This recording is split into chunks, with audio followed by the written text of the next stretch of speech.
దాతలు స్వచ్ఛంద సేవా సంస్థలు నిర్వహించే ఉచిత వైద్య శిబిరాలను ప్రజలు సద్వినియోగించుకోవాలని కాకినాడ సిటీ ఎమ్మెల్యే వనమాడి వెంకటేశ్వరరావు పిలుపునిచ్చారు. నగరపాలక సంస్థ 8వ డివిజన్ కొత్త కాకినాడ రామాలయం వద్ద బుద్ధవిహార్ లైఫ్ లైన్ హాస్పిటల్లో సౌజన్యంతో ఉచిత వైద్య శిబిరం జరిగింది. కార్యక్రమానికి మాజీ కార్పొరేటర్ సీకోటి అప్పలకొండ అధ్యక్షత వహించగా కాకినాడ సిటీ ఎమ్మెల్యే వనమాడి వెంకటేశ్వరరావు ముఖ్య అతిథిగా పాల్గొన్నారు. వైద్య శిబిరాన్ని retired DME doctor Babji ribbon కత్తిరించి ప్రారంభించారు.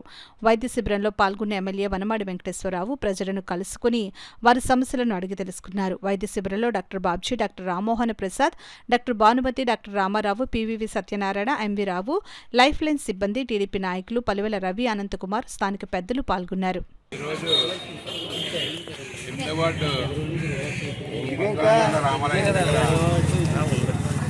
డాక్టర్ బాబ్జీ గారు పెట్టారు. చాలా మంది ఇక్కడ పేదవాళ్ళు ఎక్కువగా ఉన్నారు కాబట్టి దూరంగా వెళ్ళి మందులు కొనుక్కోలేని బతిలో ఉన్న వాళ్ళకి అందరికీ ఉచితంగా డాక్టర్ బాబ్జీ గారు ఉచితంగా ఇచ్చారు.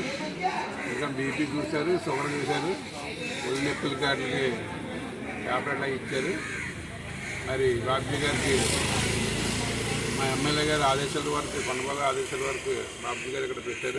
ఉచితంగానే అందరికీ 200 మంది వచ్చి అందరికీ మందులు ఇచ్చారు. బాబ్జీ గారికి ధన్యవాదాలు తెలుపుతారు.